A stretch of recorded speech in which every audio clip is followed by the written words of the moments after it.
quand tu payes aussi cher pour du SkinCeutical, ça c'est inadmissible. Bonjour à tous et bienvenue sur le channel. On se retrouve aujourd'hui pour les produits d'essai Vince. Et ça fait un petit moment que j'ai pas fait ce genre de vidéo, peut-être un mois ou deux, et j'ai accumulé plein de produits que j'aimais pas. Donc je voulais vous en parler. Certains sont neufs, certains sont juste nuls, et encore une fois c'est personnel. Il y a des trucs que j'aime et que vous aimez pas et vice versa. Mais je vais vous expliquer pourquoi je les aime pas. Ok, on y va, on commence tout de suite. Mais avant de commencer, j'aimerais remercier la première marraine de février. Merci Sarah de sponsoriser ma chaîne. Merci de nous avoir rejoints sur Patreon. Alors si vous êtes nouveau, Patreon, c'est une façon de supporter votre créateur monétairement. Mais vous n'êtes absolument pas obligé. Moi ce que ça fait c'est que je mets moins de pubs dans mes vidéos. J'en mets une au début, une à la fin. Et quoique peut-être ça va changer à partir de février. Peut-être que si mes vidéos font 30 minutes et plus, si ça vous dérange pas, j'en mettrai une au milieu. Écoutez, j'essaye de sortir à la fin de l'année du dernier contrat qui me reste et de devenir 100% autonome, et peut-être que ça va pouvoir changer les choses. J'espère que ça vous dérangera pas, mais quand on a des objectifs il faut prendre les mesures nécessaires. Mais vraiment si c'est les vidéos qui font plus de 30 minutes, ce qui est très rare sur cette chaîne, ok. Bref, tout ça pour dire, voilà, donc ça m'empêche aussi de faire des partenariats que je n'aime pas faire. En fait c'est pas que je n'aime pas les gens qui le font, c'est que moi je ne suis pas à l'aise avec tu dois dire ça, tu dois faire comme ça. Je suis pas confortable dans ma façon d'expliquer, c'est pas naturel, et voilà, c'est juste pas mon médium préféré pour gagner des sous, ok. Donc voilà, c'est grâce à ça, donc merci Sarah, cette vidéo t'est dédicacée. Si ça vous tente de faire comme Sarah, vous pouvez sponsoriser la vidéo à partir de 1 $ par mois, 1 €, mais maintenant 1 $ canadien aussi. Et le lien est dans la barre d'infos, vous pouvez rentrer et sortir quand vous voulez, et je vous en suis extrêmement reconnaissante. Et si ça vous tente pas, vous pouvez aider votre créateur en regardant les publicités, en partageant, likant, commentant, et en utilisant les liens affiliés. Ça me permet de gagner une petite commission, ça ne change rien pour vous. Et voilà, c'est tout. Passons aux produits nuls, ok. C'est parti. J'ai essayé des ongles Kiss que je n'ai pas aimé.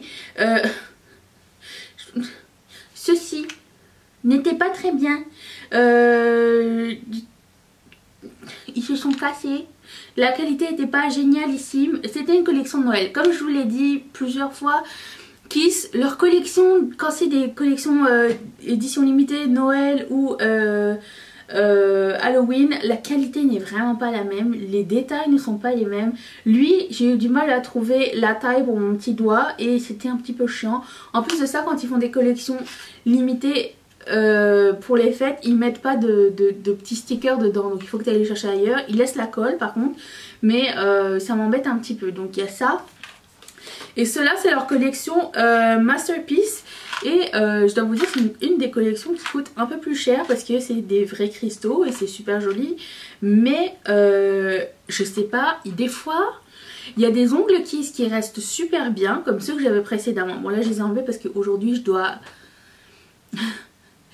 enlever je dois faire du collage d'étiquettes, et avec des ongles longs comme ça, autant vous dire que je ne suis pas productive, et après ça je tombe à 2 semaines de vacances.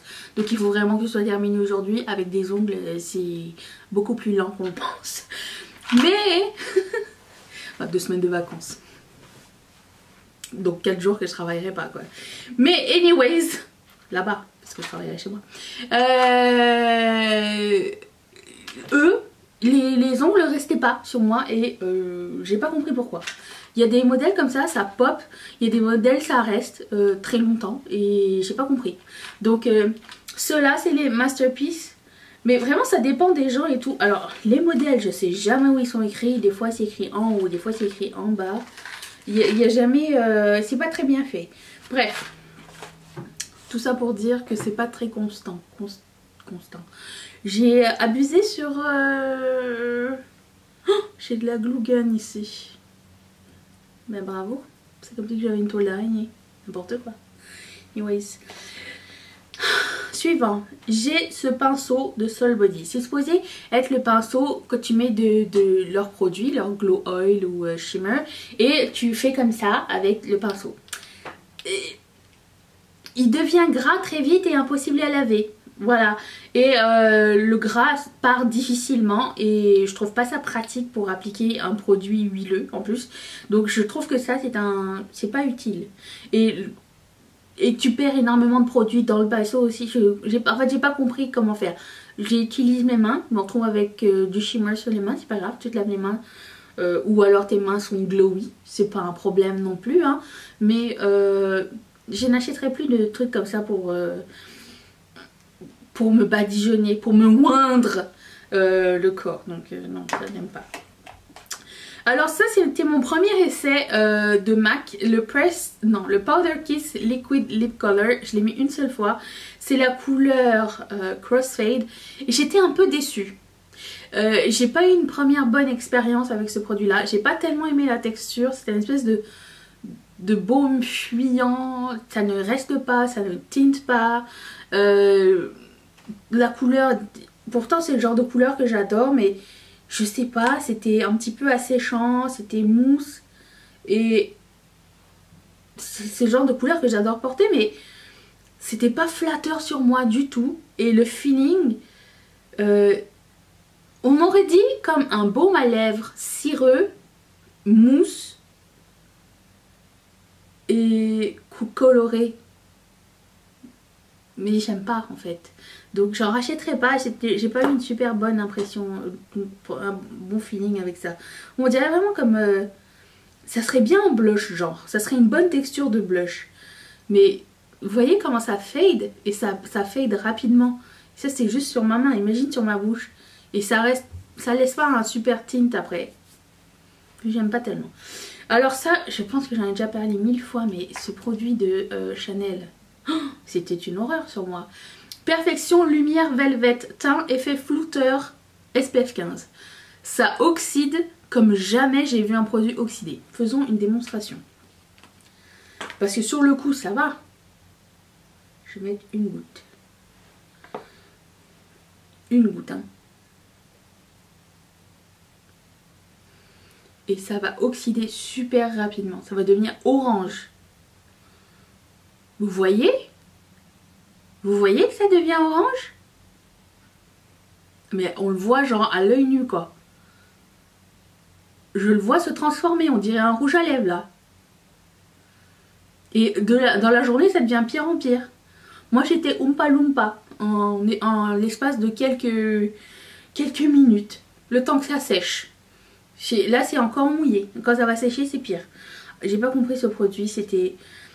En plus c'était difficile à estomper, j'ai vraiment pas aimé et je comprends pas. Aujourd'hui j'ai fini mon fond de teint de... comment il s'appelle? Maybelline. Demain je teste un... J'aurais peut-être pas dû mettre de highlighter ici. Demain je teste un nouveau fond de teint de Chanel que j'ai en cushion.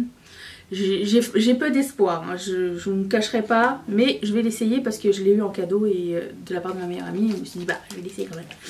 Ceci est un fail complet. J'ai dû le garder dans un sac parce que vous voyez, ça fuit même fermé. C'est un produit de SkinCeutical. Moi je l'ai reçu en cadeau en PR, ok? Quand tu payes aussi cher pour du SkinCeutical, ça c'est inadmissible. Ça ne devrait jamais arriver. C'est quoi déjà? Un nettoyant gel. Impossible à mettre. C'est liquide comme de l'eau. C'est pas bon pour ma peau du tout. Ma peau n'a pas du tout aimé ce produit, mais ça, chaque peau est difficile et pas difficile ou aussi. Chaque peau est différente et on fait comme on veut, comme on aime. Mais ça, ce packaging, je ne comprends pas. Je ne comprends pas ça. C'est inadmissible.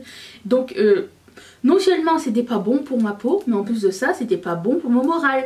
Tu laisses ça dans ta douche, tu veux te démaquiller, ça coule comme de l'eau. Le packaging, c'était mieux, c'était une bouteille hein, avec une pompe. Ah oui, c'est l'autre gloss de Ofra. J'ai pas tellement aimé ce gloss. Il est trop clair sur moi, le Apricot Dream. Donc je l'ai mis qu'une fois, je vais pas le garder pour moi. Oh, alors ça, c'était tellement la déception de l'année dernière. C'était une de mes pires déceptions. Vous m'avez pas vu faire de revue dessus parce que j'ai détesté. J'ai acheté les produits à lèvres de la marque Glamlite. Alors j'ai essayé leur gloss, je pense. Ça, je sais plus c'est quoi la différence. Et comment vous dire, l'odeur. L'odeur, c'est l'odeur d'un gloss périmé. Je vous mens pas, c'est l'odeur du gloss périmé. Fois 1000. C'est dégueulasse. Dégueulasse. Je ne mettrai jamais ce produit. Je sais pas s'il est périmé ou pas. Je sais pas, est-ce que vous... Alors, est-ce que c'est moi qui ai eu des duds? Dites-le moi parce que j'ai... Oh!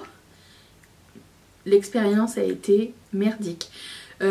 Si vous avez commandé des gloss de chez Glamlite, dites-moi si c'est normal cette odeur-là ou pas. Parce que si c'est normal, à ce moment-là, je pourrais les donner à quelqu'un ou les vendre ou je sais pas trop.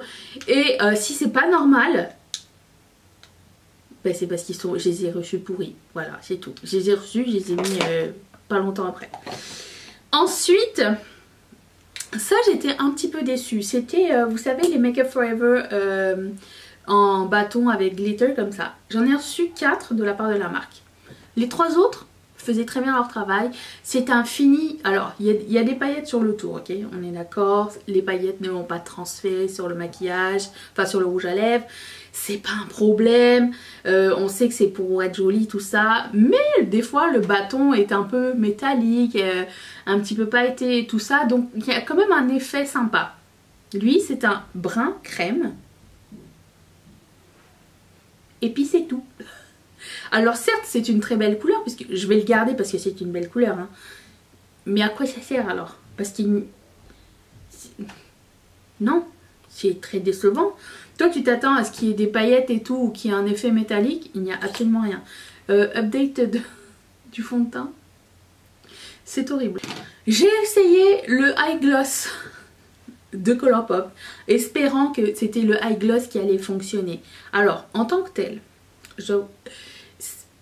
c'était pas moche, hein. C'était pas moche, je pense que j'en ai mis un peu trop, mais qu'est-ce que c'est désagréable sur les yeux. C'est comme si vous avez vraiment du gloss sur les yeux. Mais ça je vais le réessayer, je voudrais essayer à en mettre sur le visage aussi, ça peut être sympa. J'ai mis beaucoup de highlighter sur mon nez aussi. Je vais aussi essayer d'en mettre, l'apprivoiser un petit peu parce que c'était mon premier essai et je pense que j'en ai mis trop. C'est pas un non, tu vois, c'est un non genre... c'est très désagréable parce que quand j'étais petite, petit fun fact, quand j'étais petite j'ai fait de l'eczéma sur les yeux, sur les paupières, et j'ai toujours ce feeling de, tu sais, du pus sur le pus, c'est pas du pus mais tu sais comme la sécrétion de l'eczéma, oui, bon appétit, sur mes yeux, et j'aime pas tellement. Ou alors le feeling de la crème qu'on mettait, c'est pas un bon souvenir. Mais je veux quand même réussir à l'apprivoiser. J'ai retrouvé ce produit de Maybelline que j'avais beaucoup aimé au départ. Et je sais pas, là je l'ai ressorti. C'était le Puma et Maybelline. Et je me dis, pourquoi Bigou? Parce que lui, de ce côté-là, si tu veux le mettre en blush et lui en highlighter. J'ai essayé, hein. J'ai réessayé. C'était pas pratique, comment vous dire. Alors après, si tu veux mélanger les deux, oui, ok, c'est cool. Ça fonctionne. Mais à quoi ça sert d'avoir fait ça en Bigou? Ça n'a aucun sens. Bref. Mais la première fois que j'avais essayé, je me rappelle, j'avais eu un bon souvenir. Mais écoutez, les choses ont changé. Je suis peut-être un petit peu moins patiente avec des gadgets un petit peu comme ça. Donc, je n'ai pas envie. Ceci est beaucoup trop pâle pour moi. C'est la couleur Show Off. Ça ne show off rien du tout. Ça ne sert à rien que je le garde. Ça donne gris et blanc. Blanc-gris. Pas la couleur que tu désires.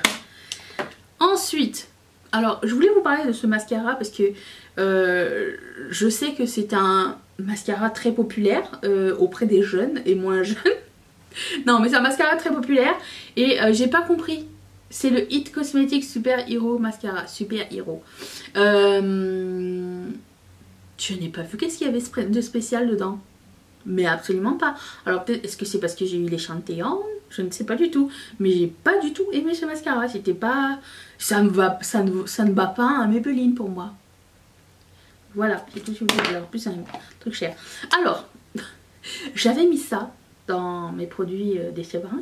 Je l'ai fini déjà. C'est le Maybelline Urban Cover. Je viens d'en finir un autre qui était à la bonne teinte. C'est ce que j'ai mis aujourd'hui. Ça, c'était une teinte trop pâle. Et pour le coup, j'ai trouvé que les deux n'étaient pas pareils. Parce que l'autre, j'ai eu une extrêmement bonne expérience. Mais lui, pas du tout. Je le trouvais pas couvrant. Du tout. C'est écrit... mon rêve qui part en escalope. Attends.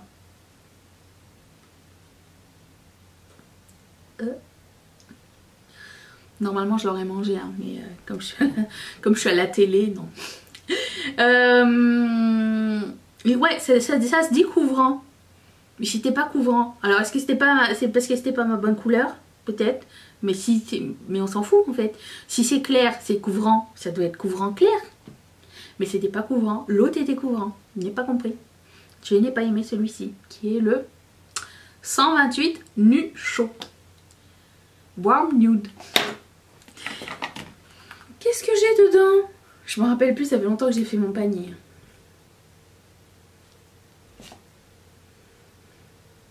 Ah oui, c'est un produit de Luxe Beauty. Luxe Beauty, c'est un petit peu...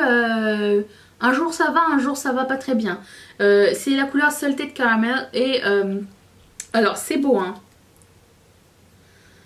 C'est magnifique.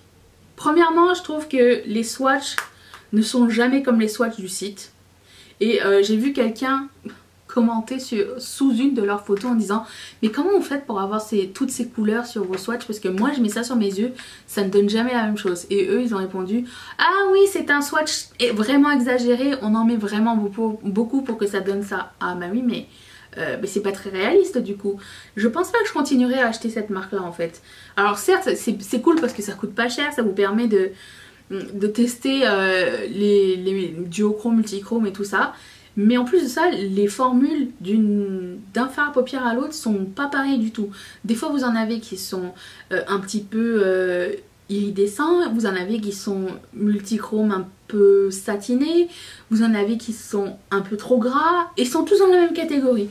Et c'est un petit peu chiant. Des fois tu vas tomber sur bien, des fois tu vas tomber sur nul.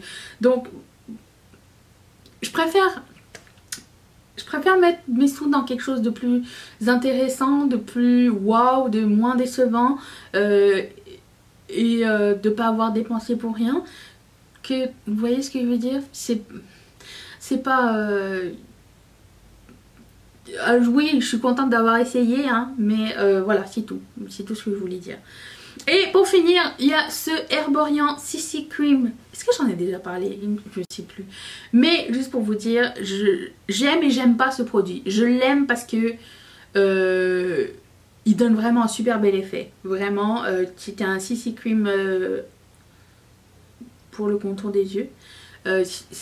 Pour moi, c'est comme un concealer ou un truc qui donne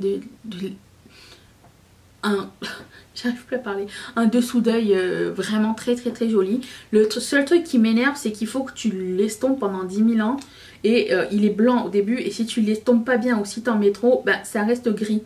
Et vous savez que c'est ma phobie, voilà.